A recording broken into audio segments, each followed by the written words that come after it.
बिस्मिल्लाहिर्रहमानिर्रहीम। अस्सलाम वालेकुम नादरीन PP52 संबड़ियाल सियालकोट की एक तहसील है। यहाँ पर जो है ज़िमनी इलेक्शन होने जा रहा है। वैसे तो ज़िमनी इलेक्शन अक्सर हुकूमत ही जीत जाती है और ज़िमनी इलेक्शन पे आवाम का इतना जोशो खरोश भी नहीं होता, लेकिन इस इलेक्शन के ऊपर बहुत ज़्यादा जोशो खरोश है। और ना सिर्फ पाकिस्तान तहरीक इंसाफ की जो हुमायत याफ्ता उम्मीदवार हैं फ़ाखर निशात गुम्मन साहब, और दूसरी तरफ जो पाकिस्तान मुस्लिम लीग नून की उम्मीदवार है चौधरी अरशद वड़ाई साहब की साहबजादी है हिना अरशद वड़ाई साहबा। पहले आपको बताते चले कि 2024 को जो 8 फरवरी को इलेक्शन हुआ था, तो यहाँ से जो चौधरी अरशद वड़ाई साहब थे उन्होंने फार्म 47 के मुताबिक यहाँ से 58,000 के करीब वोट हासिल किए थे और वो इलेक्शन जीत गए थे। जबकि फ़ाखर निशात गुम्मन साहब पहले भी इलेक्शन लड़े थे पाकिस्तान तहरीक इंसाफ के, उन्होंने तकरीबन 50,000 के करीब वोट हासिल किए थे और वो यहाँ से दूसरे नंबर पर रहे थे। जबकि फ़ाखर निशात गुम्मन और PTI का दावा था कि फार्म 45 पे वो इलेक्शन जीते हुए थे, जबकि फार्म 47 पे उन्हें इलेक्शन हराया गया। और इस दावे के अंदर जो है उनके वजन भी है, क्योंकि सियालकोट में से जिस तरह ख्वाजा आसिफ और बड़े बड़े राणा शमीम जैसे लोग हार गए बड़ी लीड से, तो उसके बाद फिर ये जो इलेक्शन था इसमें जो फ़ाखर निशात गुम्मन साहब थे वो भी जीतते हुए नज़र आते थे। लेकिन नाज़रीन अब सूरत हाल क्या है? नाज़रीन सूरत हाल मैं आपके सामने रख देता हूँ, उसके बाद आप ही अंदाज़ा करेंगे कि इस वक्त पोजीशन क्या है। नाज़रीन अब आप देखें कि पाकिस्तान तहरीक इंसाफ ने भी यहाँ पर भरपूर कैंपेन चलाई है। उनके भी बड़े बड़े रहनुमा जिसमें आलिया हमजा, साहबजादा हामिद रज़ा और सलमान अकबर राजा साहब, और उसके अलावा भी इबाद फ़रूक वगैरह बहुत से रहनुमा जो है, उमर डार, उस्मान डार, रेहाना डार साहबा, वो भी इसमें भरपूर कैंपेन उन्होंने चलाई है।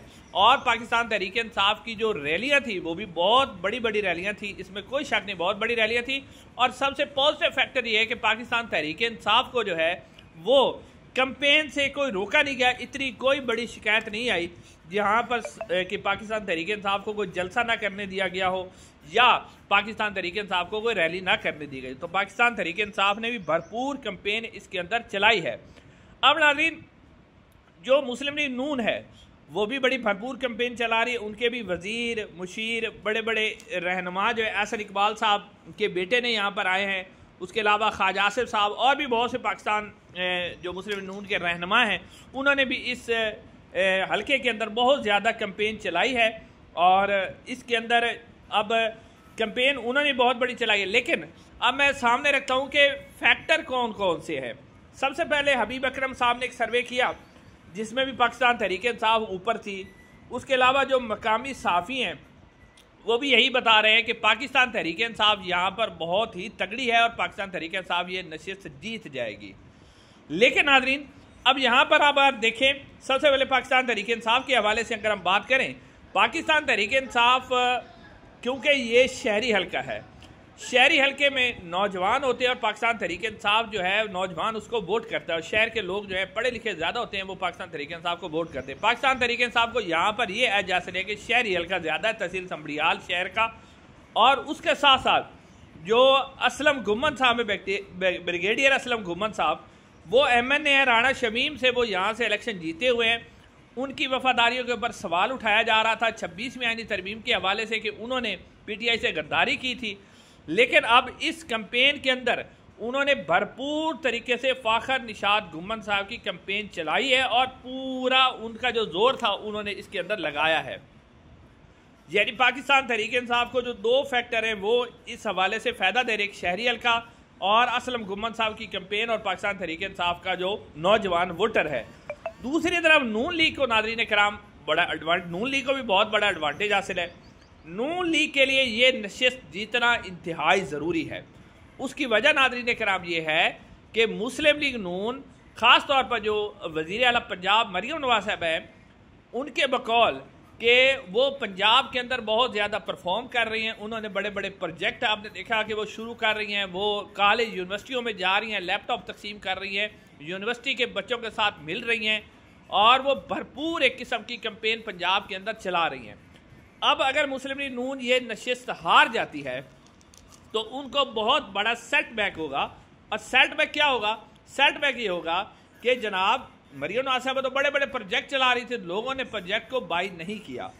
तो अब यहाँ पर मुस्लिम लीग नून एक और बड़ा प्रोपेगेंडा मुहिम भी चला रही है। वो कौन सी प्रोपेगेंडा मुहिम चला रही है? वो ये मुहिम चला रही है कि जी वोट तो जिसे मर्जी पड़े, वो फॉर्म 47 हमने बना के जीत जाना है। ये इस तरह की कैंपेन जो है पसे पर्दा खुफिया तरीके से चलाई जा रही है।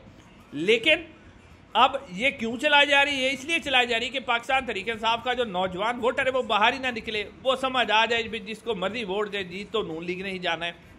लेकिन इस दफ़ा पाकिस्तान तहरीक इंसाफ भी अपनी ये भरपूर कैंपेन चला रही है कि हम हर सूरत में हमने फॉर्म 45 और फॉर्म 47 की हिफाजत करनी है।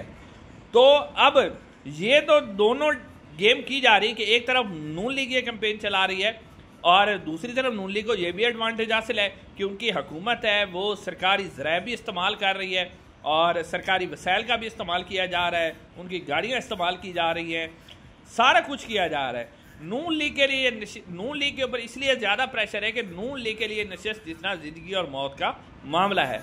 नाज़रीन, अगर इलेक्शन फ्री एंड फेयर होते हैं और ये जो प्रोपेगेंडा किया जा रहा है फॉर्म 47 वाला, और इस वक्त बहुत से साफ ही कह रहे हैं कि इस नशिस्त पर इलेक्शन फ्री एंड फेयर होगा और इसमें जो ताकतवर हल्के हैं वो भी देखना चाहते हैं कि नून लीग की मकबूलियत क्या बढ़ी है या कम हुई है, या पीटीआई की मकबूलियत बढ़ी है या कम हुई है। तो वो भी इस हवाले से इस नशिस्त के ऊपर देखना चाह रहे हैं। अभी तक के जो सर्वेज हैं उनके मुताबिक अगर फ्री एंड फेयर इलेक्शन होता है तो पीटीआई ये नशिस्त जीतने में कामयाब हो जाएगी। इंशाल्लाह अगली वीडियो में मुलाकात होगी। अस्सलाम।